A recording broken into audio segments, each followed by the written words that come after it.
Hi guys, welcome back to another JavaScript tutorial. Today we are going to be talking about JavaScript's arrow function. Uh, the arrow function is literally what it sounds like. It's just another way for making functions in JavaScript. Let me show you the syntax right now.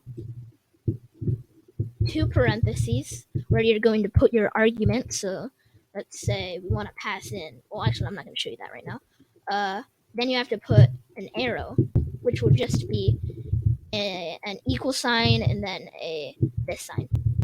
Then you're going to have your brackets, and this is just where you're going to put your normal stuff, just like a function.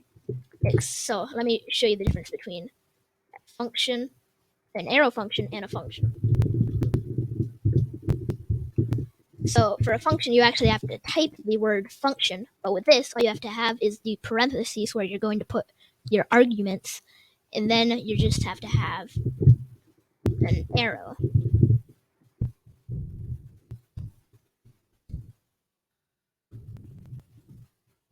So I'm just going to make some basic function called echo.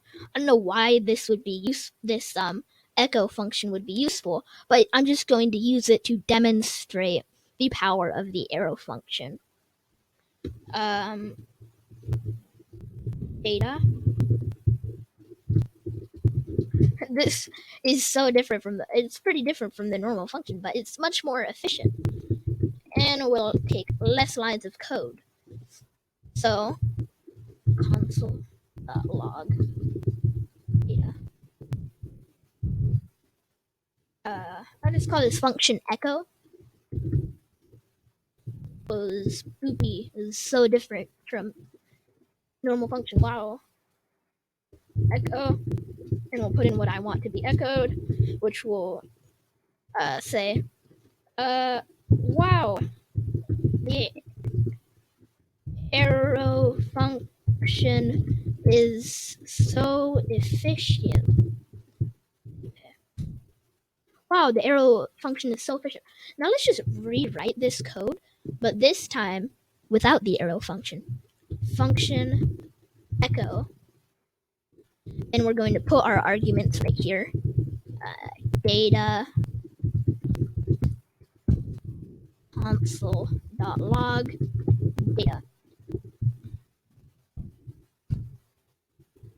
Now let's call that function.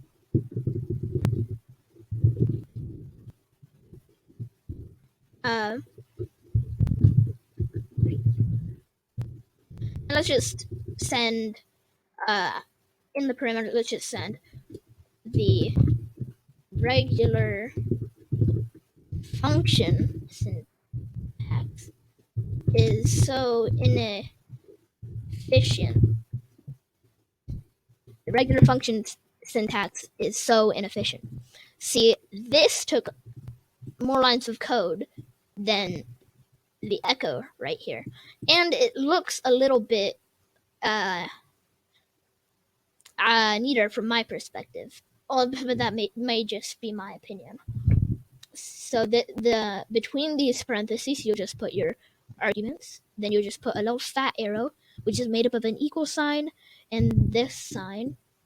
And then you'll just put your brackets around where you'll activate it. So thanks for listening to my JavaScript tutorial. Thanks for watching.